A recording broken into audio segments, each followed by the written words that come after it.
మన దేవతలు ముఖ్యంగా పద్మాల్లోనే ఉంటారు. గమనించిన సరస్వతీదేవి పద్మంలో కూర్చుంటుంది. బ్రహ్మదేవుడు పద్మ నుంచే పుట్టాడు. లక్ష్మీదేవి అయితే పద్మంలో కూర్చోవడం కాదు. పద్మప్రియే పద్మిని పద్మహస్తే పద్మాలయే పద్మదళాయతాక్షి అన్ని పద్మమే. అది కూడా బంగారు పద్మం కాదండి, చెరువులో పుట్టిన మామూలు పద్మమే. పద్మం గొప్పతనం ఏమిటంటే చెరువు నీటి మట్టం పెరిగిన కొద్దీ పద్మం ఒక అంగుళం పైకి ఎదుగుతుంది, ఎవరూ చెప్పకుండానే. నీటి మట్టం ఎంతైనా పెంచండి, మీరు కావాలని మోటార్ పైపులు పెట్టి చెరువు అంతా నింపేసి ఊరంతా వరద వచ్చేంత నీరు పెట్టండి, తామరపు దానికంటే ఒక అంగుళం ఎక్కువ. నీ జీవితం ఎంత ముంచాలని ప్రయత్నించినా నువ్వు జ్ఞానంతో ఒక్క అంగుళం పైకి ఎదగరా అబ్బాయి అని చెబుతోంది పద్మ. ఈ మాట తెలిస్తే ఎవడైనా విద్యార్థి ఆత్మహత్య చేసుకుంటాడా?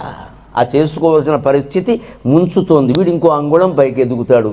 నాకు ఇంకా ఇప్పుడు వయస్సు 20 ఏళ్ళు 80 ఏళ్ళ జీవితం ఉంది.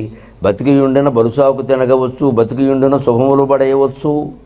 13 ఏళ్ళు పాండవులు వనవాసం చేయబట్టే కదా తర్వాత గెలిచారు, యుద్ధంలో సుఖంగా ఉన్నారు, ధర్మం గెలిచింది.